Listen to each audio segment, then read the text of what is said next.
Hi, and welcome back to my channel. So this is a continuation of my previous video, episode number 14. And in that episode I used the HackRF with the Portapack extension, this device here. I used the jammer functionality available in the Portapack. So that is of course completely legal, but can be used to jam to send some noise in order to cover the signal of other emitters, so effectively to cancel that signal. And I used that just an experiment in my flat with very low power for just a few seconds to cancel out the FM broadcast signal that I was listening with a walkie-talkie. So this got me curious, and in this video I just want to see how the spectrum of this noise generated by the Portapack with the jammer functionality looks on a spectrum analyzer. So for this purpose I connected the Portapack to the spectrum analyzer. So as usual, like in all my videos, I don't know if you have seen other of my videos, but be careful, connect always the Portapack or the HackRF to the expensive device like a spectrum analyzer with a DC blocker and some attenuator. Okay, this is just to protect a very expensive device for unfortunate accident that might always happen with I mean, at the end of the day the HackRF is a cheap device from China, right? So this is just to be safe. Okay, so I set here to send the noise at 200 megahertz with a bandwidth of 100 megahertz. So theoretically, the Portapack here will try to disturb signals around 1 megahertz around 200 megahertz frequency. So it means from 200 minus 500 kilohertz and 200 plus 500 kilohertz. Okay, so that's what one would expect. So let me just click start and see what happens. Start, and there you see the signal. So as you can immediately see, it's not the most clean of all signals, right? There are some evident harmonics. So we have our main signal here at well, peak surge at 200 megahertz, and we have other signals like at 400, 600, 800. So these are the harmonics. So the signal is not very clean, but of course the purpose of this device is to jam and to disturb as much as possible the signal. So I mean, since it is illegal anyway, who cares about being clean, right? So I guess that is kind of acceptable. I mean, considering what it is doing. But okay, so let me go and check in more details how the signal looks around 200 megahertz. So frequency 200 megahertz, and let's put a span of, let's say, 50 megahertz. So you see, this is the signal, and we get this behavior. So the peak is of course around 200 megahertz, but as you can see, as we go down, so yeah, okay, so we need to zoom a bit more. So here we are at 200 megas plus 500 kilohertz. So the noise was supposed to be just around this peak. Okay, so let me zoom much more. So let's put a span of 10 megahertz. And here we still see this very, I mean, this spike around 2 megahertz. And now the rest of the noise here, so 200 plus 500, which is this point, is quite well below, right? It's about 40 dB down, and in fact more than that. So the noise is being sent at 200 megahertz and not so much on the 1 megahertz around it. Okay, so it's perfectly fine for disturbing the signal centered at 200, but the noise distribution is not very uniform. And note that if I increase the bandwidth from 1 megahertz, let's say 5, let me try to do that. So I stop and I start again. We can clearly see that the noise is not being produced uniformly in these 5 megahertz. The device here is sweeping on these frequencies in steps of 1 megahertz. I don't know if this is clearly visible here. Let me stop and reduce the speed at which it does that. So let me put 10 hertz here. So anyways, it's not so visible, but it's moving from each of these. So now the bandwidth is of 5 megahertz, and the signal is so perhaps it's more visible if I, instead of 5 megahertz, I just put 2 megahertz. Let me try. So stop and start again. So you see, now it's more visible.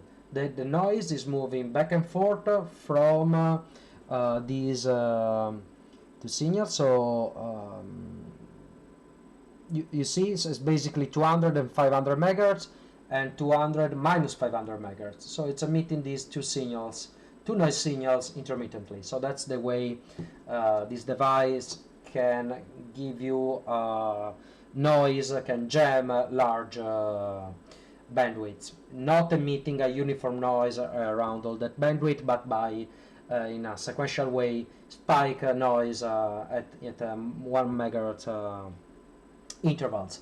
So anyway, this is how this is implemented, and I'm not so happy about it. So I personally don't want to jam anything. So my hope was to have this work as a noise generator. So something that can produce a very flat noise of some bandwidth, like 1 or 2 megahertz or 5 megahertz, stuff like that. That can be useful in some situations, and but the Portapack extension here cannot do that. However, let me now disable the Portapack and let's just use the HackRF with software generated by my computer, and let's see if the HackRF without the Portapack can do that. Hi. So now we have set up things in a different way. So the Portapack has been disabled. As you can see, it's not more active. It's just being bypassed. So this acts like a normal HackRF now. It is connected as before to the spectrum analyzer, and it is controlled by the computer using the USB connection. And the control will be done by this software generated using GnuRadio Companion. And so this software is in fact very simple. It produces some noise, it passes through a low pass filter, and I will send it to the HackRF, also to a plot here that will show locally how this noise looks like, this filter noise looks like. So let me just start it and let's see how it looks like very quickly. So here you have the spectrum, and as you can see, there you have the same response on the real thing, so the spectrum analyzer. So in this case, with the software, now you see from time to time the spectrum analyzer glitching. It's because, as you can see here at the bottom, my computer is not fast enough to keep up with recording the video, generating the signal, and filtering it and all this type of thing. So, but that's should be okay for you. And so, as you can see, we managed with this very simple software to have a relatively clean noise source. It's as you can see here, the marker, it's around 200 megahertz, and it is 2.5 megahertz long in this direction, and the same in the other direction. So we have in total 5 megahertz of very flat noise. It's more than 40 dB up compared to the noise level. So I think this is a very good result. The nice thing, if well, let me zoom out a little bit. So currently the span is at 10 megahertz. Let's put it at 30. You will see that in fact we also get this as a result of the low pass filter. We also get these how to say, peaks around the noise. So they are good 25 dB down, but still they are there. But anyway, the point where you want to do the noise is pretty clean. So that's the important fact in some measurements. And instead, let's see how it looks like from far away. So we put a frequency of 900 megahertz and a span of 2 gigahertz. No, sorry. 1.8 gigahertz, which is the limit of this spectrum analyzer. And we see that the signal is also much better than before. So the first noise, the first order signal, sorry, beside our main carrier at 200 megahertz is this one, and it's minus 56 dB and the main signal is instead at 17, so it's more than 40 dB down. So this is a pretty clean noise source. So the HackRF can be used as a pretty clean noise source. And in fact, the great advantage is that we can move this noise source very simply with the mouse, just with this interface. So it's very simple, as you can see. And now, for example, I'm putting it at around 900 megahertz. And yeah, we now have our 5 megahertz bandwidth of noise centered at 900 megahertz. So let's just have a look at it. I'm going to put a span of 30 megahertz, and sorry, the center frequency should be 900 megahertz. I don't know what I clicked before. So, and there it is. So frequency, let me move.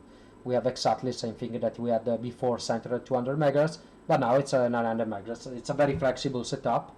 So this is one example of something that you cannot do with Portapack extension, but you can do with HackRF. Really, the HackRF with the software has an unlimited number of possibilities, whereas with the Portapack is of course pretty limited, in that the Portapack has only a finite number of software that has been implemented, and beside that also the microprocessor in the Portapack is very limited. So yeah, in general you have more flexibility using a computer, which is kind of obvious and expected. Okay, so this is all for this video, and if you like it, feel free to like it, and if you have any comments, I'm very interested in hearing about them. Okay, thank you very much, bye.